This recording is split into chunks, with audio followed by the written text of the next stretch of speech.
Jeta ime, Landi, siç ti e di shumë mirë, e din edhe shumë qytetarë, jo të gjithë, është e lidhur ngushtësisht me politikën. Më lë ta them unë. Unë jam rritur në politikë. Ilda Xhulali është vajza e Safet Xhulalit, ministrit të mbrojtjes. Më ngacmoi Ilda në një moment kur tha, unë kam mbaruar me medalje ari në Selanik, në Universitetin Kolegjin Amerikan, fix. Ka një histori shumë interesante me Safet Xhulalin, babain e ndjerë të zonjës Xhulalit, do t'ja kujtoj sot. E kam intervistuar 2 herë për ngjarjet e vitit 97, në vit kur ishte 5 vjetori, në vitin 2002. Dhe çudia ishte që gazetari i gazetës Koha Jon ta intervistonte Safet Xhulalin, që nëse kishte ndonjë armik Koha Jon kishte Safet Xhulalin, më tha, "Ore, ke seriozisht?" I tha, "Vjen nga gazeta Koha Jon edhe do intervistë nga mua." Kjo është fotoja Safet Xhulali me Ilda Xhulalin, ja kjo është. Dhe më tha, një bisedë nga ato, "E di çfarë krenarie kam në jetë tha në këto momente?" Në një nga ato 2-3 takime. Urdhoi thashun, "Cila?" Tha, "Vajzën tha e kam të shkëlqyer tha me sëllime." Ti se ke dëgjuar këtë e kam dëgjuar unë. Dhe ai kishte një krenari kur përmendte, domethënë këtë gjë, domethënë nga zëllej, jam ulur te pjaca një herë me atë dhe ajo intervistë e dytë nuk u botua, sepse ai ndroi jetë dhe më ka ngelur peng ajo. Por ai ka dhënë deklarata shumë të forta te para, ndërsa te para ka marrë te shtëpia juaj.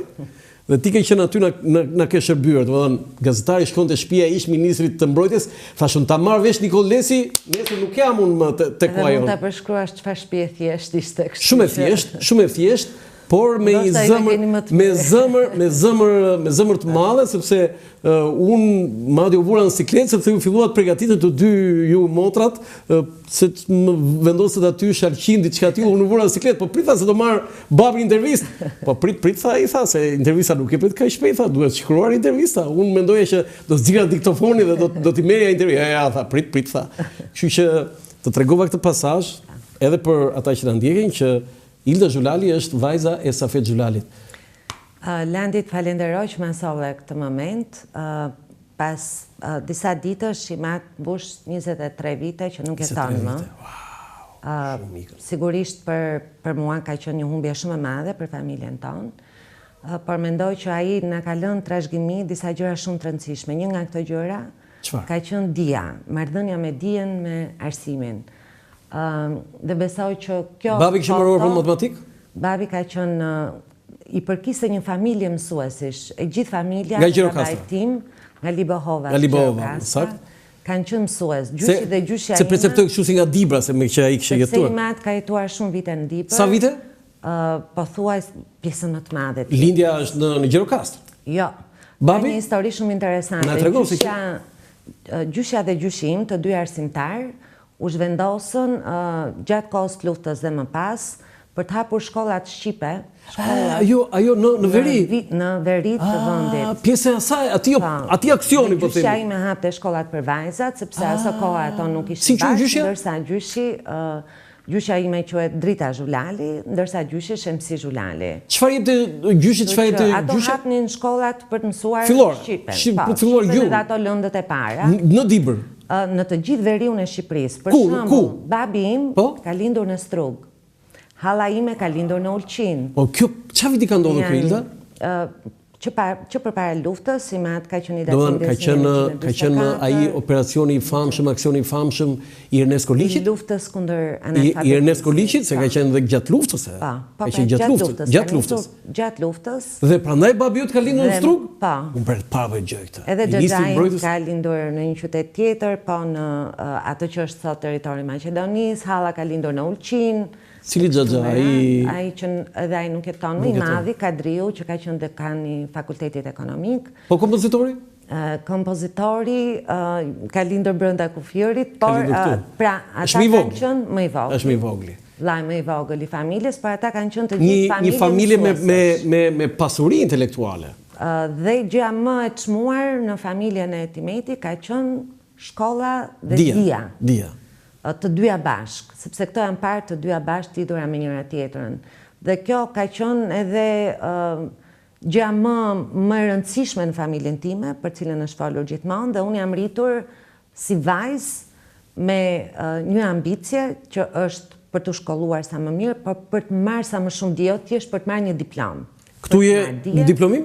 Kjo është në ceremoninë e diplomimit në Selanik. Në cilin vit? 2001-shin. 2001-shin. Babi jote erdhi atje në ceremoni, besoj me mama. Babi ishte atje, po do të tregoj vetëm një moment shumë interesant. Gjatë ceremonisë së diplomimit, kur mua mu dhanë edhe 2 titujt akademik, që duhet shkoja 2 herë të merja këtë çmimin që ja shikoni dhe në dorë, që janë ato 2 dosjet e vogla. Po? Dekani i Fakultetit të Marrëdhënieve Ndërkombëtare, një Amerikan, doli dhe kur më dha çmimin e dytë, tha një fjali në shqip.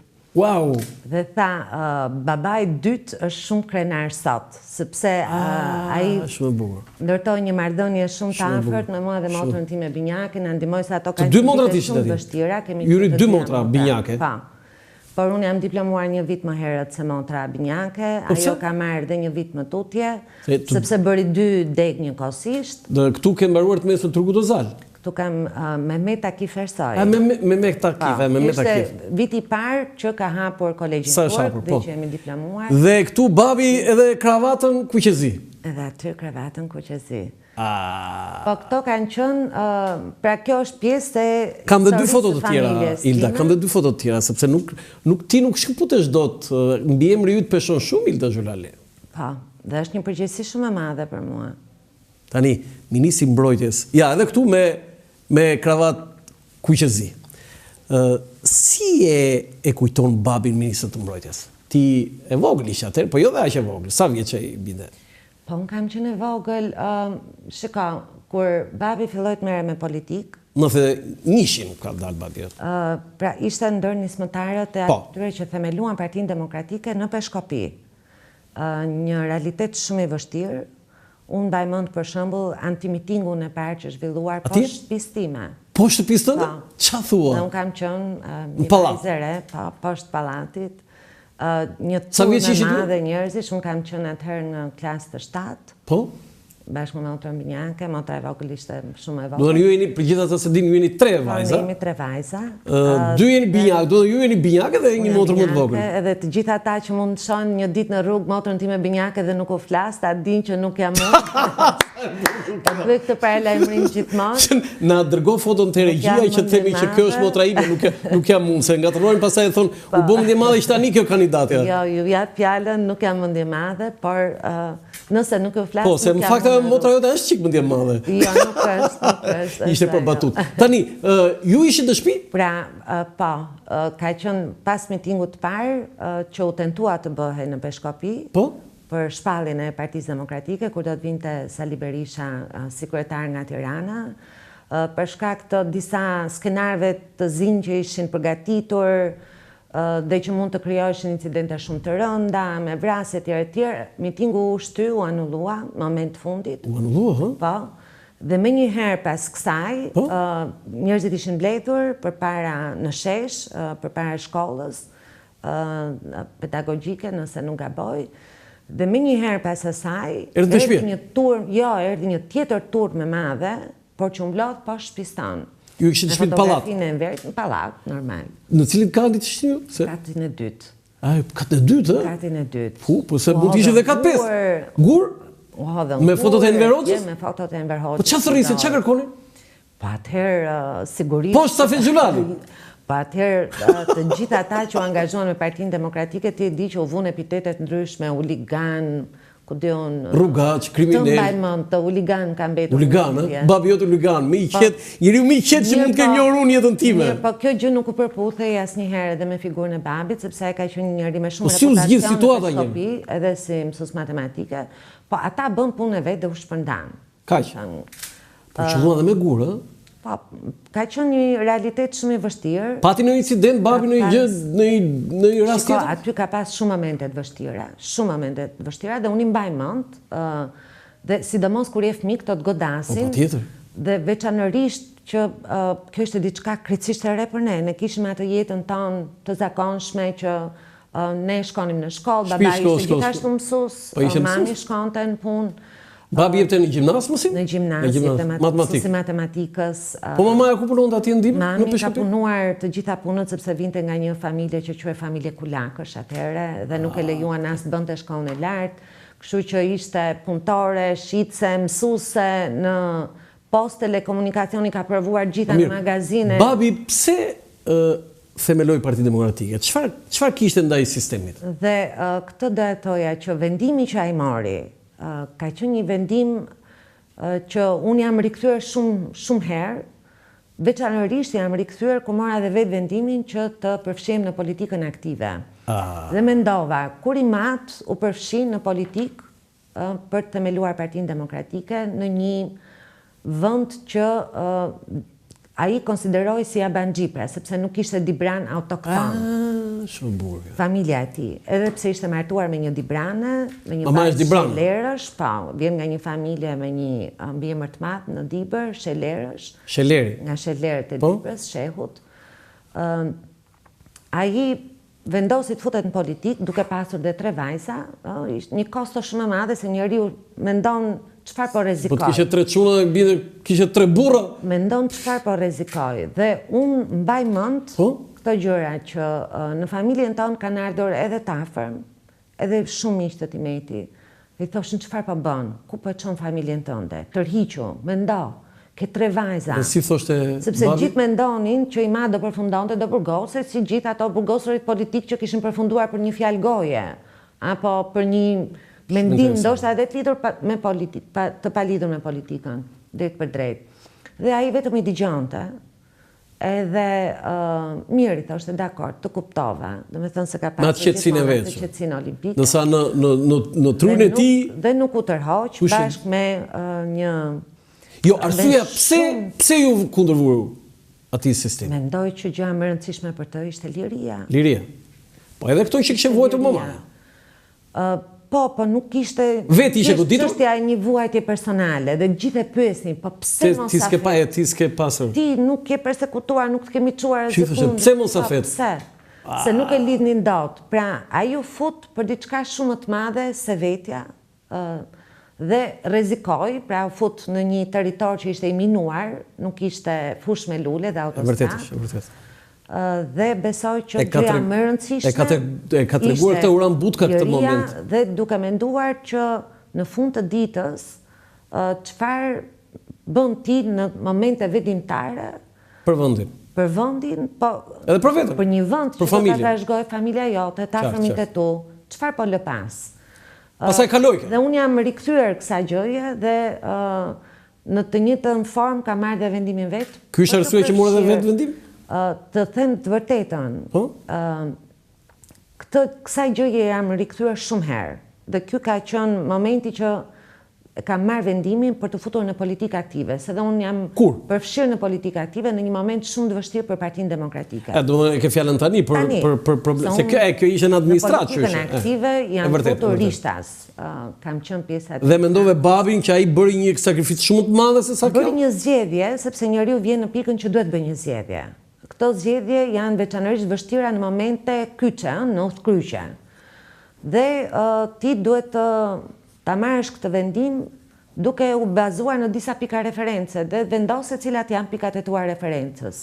Disa njerëz zgjedhin rehatin personale. Nuk e rrezikojnë ato. Thonë jam mirë kështu siç jam, le të ndodh çfarë të ndodh dhe shikojnë si spektator ose thjesht duke shpresuar. Disa të tjerë thonë që të shpresosh nuk është e mjaftueshme, unë kam diçka në dorë për ta bëj dhe do ta bëj. Këtë bën njerëzit që kanë një guxim, edhe që kanë vendosmëri. Dhe këtë gjë e bëri i mat në momentin e tij, ai ishte momenti i jetës tij. Dhe unë po ashtu mora vendimin tim në momentin e jetës time, sepse dhe unë bëra një zgjedhje personale. Do të pyes përsëri për atë.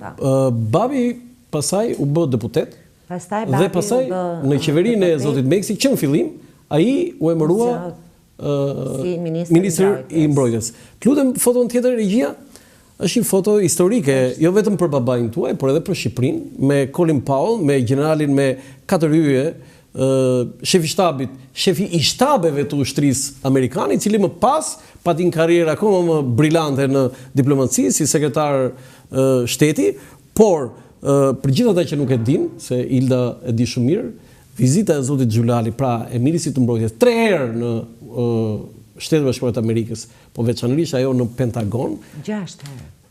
Unë di 3 vizita të babait tuaj. 3 herë kanë qenë me të shtëna topash. 6 herë ka shkuar vizitë zyrtare.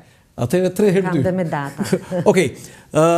Po s'ka rëndësi kjo. Jo, ka shumë rëndësi, sepse aty nuk është Safet Xhulali, është ministri i mbrojtjes i Shqipërisë dhe nuk që ndodhur ndonjëherë Ilda, sepse shqiptari këtu, kjo ka rëndësi. Sot mund të shkojë ministri i mbrojtjes në Washington, në Pentagon, nuk është një gjë e jashtëzakonshme. Por i pari dhe siç është pritur me të shtëna topi si zoti Xhulali, mund ta thuash diçka për atë momentin, sepse raportet me Amerikën për hir të vërtetës u vendosën këtu nëpërmjet ambasadorit Arson, po atje në Shtetet Bashkuara të Amerikës nëpërmjet ministrit të mbrojtjes Safet Xhulali. Vendosja e marrëdhënieve me Amerikën dhe ndërtimi një partneriteti të veçantë me Amerikën që në fillim fare të viteve 90, ne nuk kemi folur asnjëherë për këtë në Shqipërilandi, e kemi parë gjithmonë shumë ngushtë dhe të lidhur vetëm me emra individësh.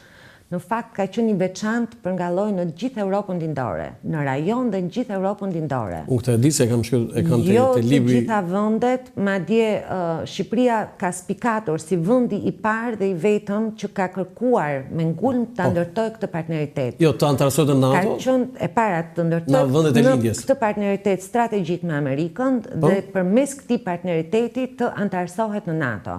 Ka qenë vendi i parë. I parë në lindje. Lindje komuniste. Dhe me një këmbgulje mbreslënse që nuk e ka treguar asnjë vend tjetër. E dyta, mos harrojmë se ndërkohë që ndodhen ato ndryshimet shumë të vrrullshme me rënien e komunizmit në Shqipëri, në rajon po ndodhte diçka tjetër shumë e rëndë, që ishin genocidi. Ne patëm luftra. Jugoslavia u shpërbë përmes luftrave dhe përmes genocidit. Lufta në Sloveni, lufta në Bosnjë? Po, në Bosnjë, por përpjekja e Shqipërisë ishte që në fillim që kjo luftë të mos zbriste në Kosovë. Dhe Kosova të ruhej, por dhe të futej në atë procesin e shkëputjes nga ish-Jugoslavia si një vend, dhe jo të mbetej si pjesë e si krajinë autonome që kishte atë status.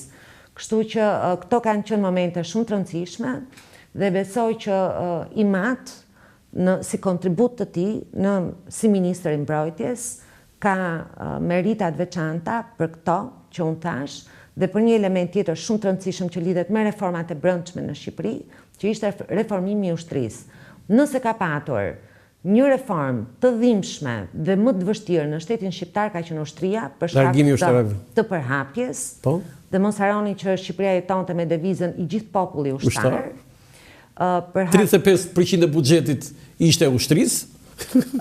Dhe për shkak të kësaj vështirësie që kishte,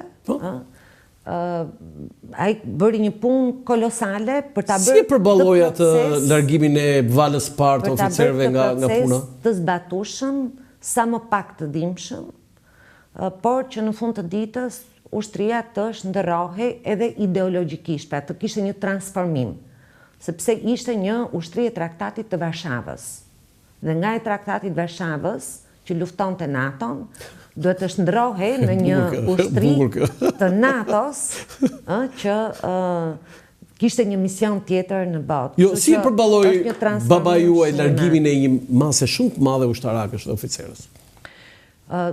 Tani ti po më bën pyetje që unë nuk i kam përjetuar si një bashkëpunëtore. Jo, ke shumë të drejtë. Jo, ke shumë të drejtë. Por këto që po them, unë i kam nxjerrë si mësime e para sepse unë kam punuar vetë në administratë dhe di tashmë se çdo të thotë të qeverisësh, të drejtosh një vend, e di çdo të thotë fjala reforma, e di sa e vështirë. Jo, si e përballoi babi jot, e kam fjalën këtu Ilda. E dyta se si e kam mësuar është përmes bashkëpunëtorëve të tij, politik dhe atyre që kanë punuar në administratë. Një kataklizëm ajo, e lehtë, largimi masiv nga ushtria.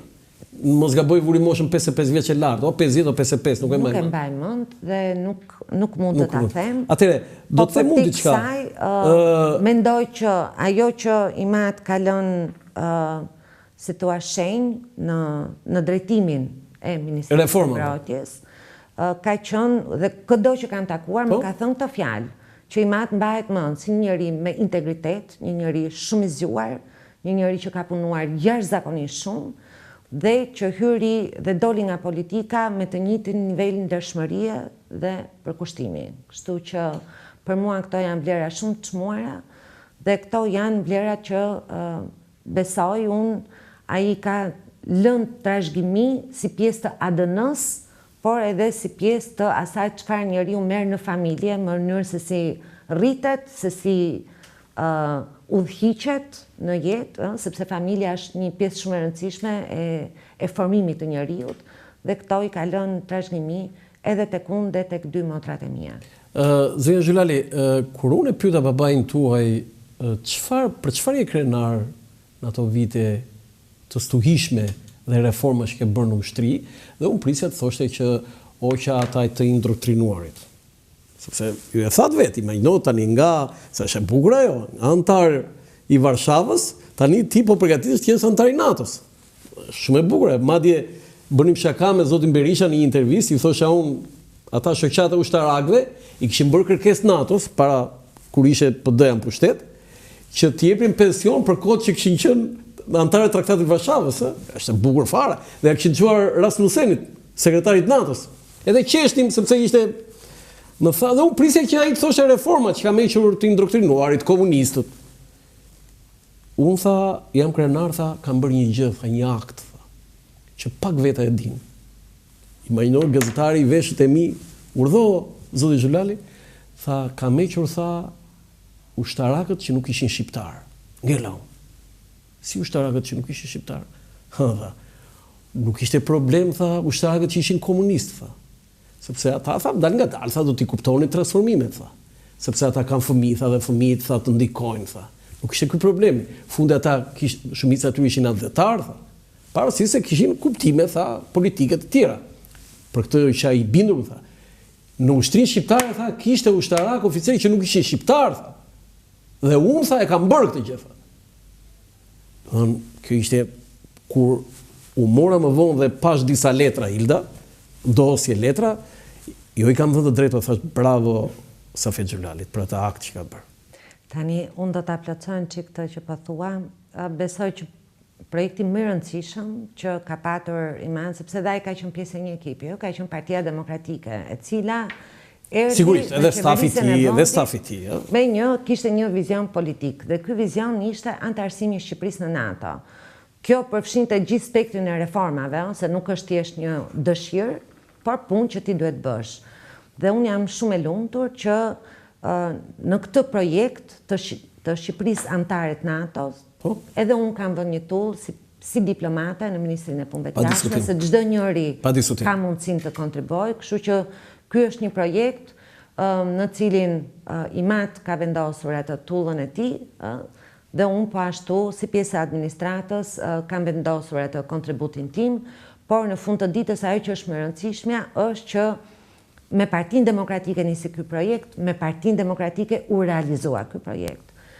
Kjo është një arritje jashtëzakonshme që ne marrim sot të mirëqen, por pas luftës në Ukrainë dhe sulmit rus në Ukrainë, askush nuk e mori më të mirëqen antarësinë në NATO, sepse pas si një mburoj dhe një jastëk ku ti mbështet kokën dhe flet i qet NATO-n. Megjithatë, zonja Xhulali, kjo është një nga ato arritje dhe projektet e mëdha me cilat Partia Demokratike i ka pjesë të trashëgimisë së saj më të bukur dhe nuk është e vetmja.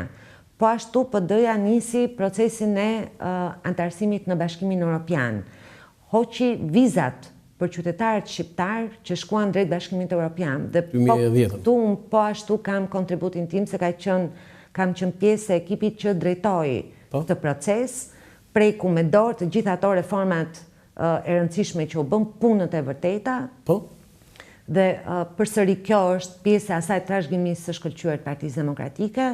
Dhe unë sot, si deputete, si kandidate për deputete e Partisë Demokratike, fjala jote në vesh Perëndis. Vi me një premtim që ne do ta bëjmë Shqipërinë, do ta finalizojmë përsëri këtë projekt, do ta bëjmë Shqipërinë antare në 28 të Bashkimit Evropian. Pra do t'ja kalojmë edhe Malizi, e cila vend që sot është i pari që tërheq lokomotivën e rajonit drejt BE-s. Malizi. Po, ne do t'ja kalojmë edhe Malizi. Do kthejmë përsëri aty, po për ta mbyllur me këtë të babait tuaj, se nuk i shpëton dot biemrit Xhulali, ë? Jo, nuk i shpëtojmë biemrit Xhulali, unë kam biemrin Xhulali. Jo, nuk i shpëton dot. Jo, nuk i shpëton dot hijes babait. Për ta mbyllur, kontributet të pamohuar të babait tuaj, por 97-a përmbylsi gjithçka zonja Xhulali. Dhe babai juaj jo vetëm për ata që nuk e din, pati jo pak probleme, madje më të rënda se sa ajo 91 që thatë ju, dhe me zotin Berisha jo nda, por kthimi i tij në PD në 2001 ishte nga lajmet më të çuditshme. Ju vetë si e kujtoni ato momentet e 97 kur babai juaj u largua si ministri i mbrojtjes, madje shkoi edhe në Itali? Shiko, ato janë, Imat ka thënë dy gjëra që unë do t'i përsëris. Ka thënë që viti 97 është një dosje e zezë që nuk do të hapet kurrë. Abuzohet me këtë gjë, vazhdon abuzohet nga Partia Socialiste, por e vërteta është kjo, dhe e dyta është që për ta përmbledhur në një formulë këtë ngjarje, këtë vit shumë të trisht për gjithë shqiptarët, është që Partia Demokratike pati përgjegjësinë që lejoi skemat piramidale në Shqipëri. Partia Socialiste që fajtore për të gjithë dhunën që shpërtheu kundër shtetit, kundër institucioneve dhe gjakderdhjen mes njerëzve. Po PD-ja përgjegjëse. Dhe humbës ishin të gjithë shqiptarët pa përjashtim. Dhe besoj që kjo formulë e përmbledh shumë mirë se çfarë ka ndodhur atë vit. Kushdo që përpiqet ta transformojë historinë ka të kot, sepse ajo është kokë fort dhe qëndron aty. Megjithatë, ne sot jemi këtu besoj për të folur për të ardhmen, ose nëse do më kishit ftuar që unë të marrë në analizë çfarë ka ndodhur nga 91 deri tani, do ta kishim bërë, po më keni ftuar si një kandidate. Jo, tani e mbaruam ne këtë, po vetëm këtu jemi në fund Hilda. Okej, unë të kuptoj shumë mirë, kjo është ajo çfarë ka ndodhur. Dhe një gjë këtu dua se keni thënë fjalë për fjalë atë që ka thënë Berisha, pak a shumë, që ai e thënë fjalë për fjalë atë që është e vërteta. Po pse çka kujtoni? Në këtë kujtoni? vërtet ne mblidhemi bashk, shumë njerëz. Ashtu siç e shohim. Zoti Xhulali ka hedhur akuza shumë të rënda ndaj zotit Berishën atë kohë. Landi, unë nuk e sjell dot babain tim në jetë. Kështu që ajo që unë bëj është të them të vërtetat siç i di unë dhe siç janë për ngjarjet që kanë ndodhur. Marrëdhëniet që Imat ka ndërtuar gjatë rrugës së tij, ai i ka zgjidhur vetë, i ka trajtuar vetë, dhe nuk më takon mua që t'i ndryshoj ato marrëdhënie. Por ajo që është e padiskutueshme dhe disa gjëra tash i vërteton koha më shumë se çdo gjë tjetër. Dhe ajo që vërteton koha janë ato që nuk i mohon dot asnjëri sepse ka ndodhur, pra janë të vërtetat. E vërteta nuk ndryshohet dot. Dhe e vërteta është që Imat ka lënë trashëgiminë e tij, ka lënë emrin e tij në politikë, dhe unë di t'ju them që unë sot jam 47 vjeç dhe në gjithë këto vite që unë jam takuar dhe me socialist dhe me demokrat. Jam takuar dhe me Dibran dhe me njerëz nga qytetet të tjera të Shqipërisë dhe me ushtarak dhe me jo ushtarak. Dhe di të them që çdo njeri që më ka dalë përpara më ka treguar një histori, qoftë edhe personale, me babain. Duke thënë fjalët më të mira dhe çfarë konsideratash dhe mbresash të forta ka lënë Imat si njeri, si ministër, si kryetar i Partisë Demokratike Dibrës, si deputet i Dibrës në jetën e secilit prej tyre. Unë këtyre u jam mirënjohës dhe unë sot kam hyrë në politikë si një njeri që ka peshën dhe përgjegjësinë e këtij mbiemri, një mbiemër që ka lënë gjurmë pozitive tek shumë njerëz, mbresa tek shumë njerëz, dhe si një njeri që do të ketë shenjën e vet në politikë.